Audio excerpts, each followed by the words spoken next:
আজকে আমি শোনাবো এক লোভী হিতাহিত জ্ঞানশূন্য ইঁদুরের গল্প।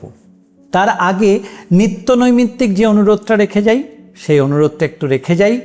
আমার ইউটিউব চ্যানেল এবং রাজকুমার, আমার Facebook page Rajkumar Roy and singer music composer, আমার ইনস্টাগ্রাম প্রোফাইল রাজকুমার রয়, যথাক্রমে একটু সাবস্ক্রাইব এবং ফলো করে দেবেন।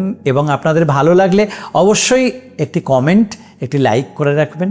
এবং আপনাদের খুব ভালো লাগলে যদি বন্ধুদের শোনাতে ইচ্ছা হয় তাহলে অবশ্যই একটু শেয়ার করে দেবেন। তো আজকের গল্পের কেন্দ্রীয় চরিত্র একটি লোভী ইঁদুর। সেই ইঁদুরটি ঘুরতে ঘুরতে একটা পরিত্যক্ত স্টোর রুমে দেখতে পেল একটি চালের ড্রাম, যে চালের ড্রামটির 3/4 চালে ভর্তি ছিল এবং তার ঢাকনাটি অর্ধেক দেওয়া ছিল। ইঁদুরটি সেই ফাঁকা জায়গা দিয়ে চালের ড্রামে প্রবেশ করল। চালের ড্রামটি বেশ বড়সড়, তার 3/4 চাল রয়েছে, মানে কত চাল রয়েছে বুঝতে পারছেন? ইঁদুরটি অত চাল দেখে, তার কাছে তো চালটাই সম্পদ, তার কাছে খাবারটাই সম্পদ, তার কাছে অত সম্পদ দেখে সে কিংকর্তব্য বিমূঢ় হয়ে গেল। সে খাচ্ছে খাচ্ছে, চাল খাচ্ছে, চাল খাচ্ছে, এদিকে যাচ্ছে চাল খাচ্ছে, ওদিকে যাচ্ছে চাল খাচ্ছে, এদিকে যাচ্ছে চাল খাচ্ছে, কখনো ঘুমিয়ে পড়ছে।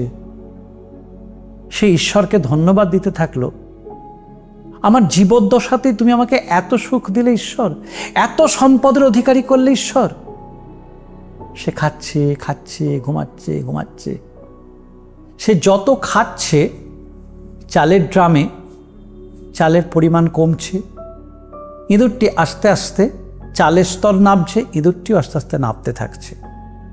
আবার পরের দিন খাচ্ছে, আবার কিছুটা নেমে যাচ্ছে, আবার তারপরের দিন খাচ্ছে, আবার কিছুটা নেমে যাচ্ছে। এইরকম করতে করতে আস্তে আস্তে চাল একেবারে তলানিতে গিয়ে পড়ল। সে দেখলো আর চাল হয়তো একবেলা খেতে পারবে। সে এবার খাবে কি? তাকে তো বাইরে যেতে হবে, গ্রামের বাইরে যেতে হবে। সে উপর দিকে তাকাচ্ছে, দেখছে এত উঁচু ড্রাম, কি করে সে বাইরে যাবে? সে নানানভাবে লাফাতে শুরু করলো, পারছে না পারছে না, আরো লাফাচ্ছে আরো লাফাচ্ছে, পারছে না। সে উচ্চস্বরে চিৎকার করছে, বাঁচাও, আমাকে বাঁচাও। কে বাঁচাবে? কেউ নেই। যে চালের ড্রাম তাকে স্বর্গসুখ দিয়েছিল, আজকে তাকে মৃত্যু মুখে পতিত করল। সে আরো লাফাচ্ছে কিন্তু বেরোতে পারছে না।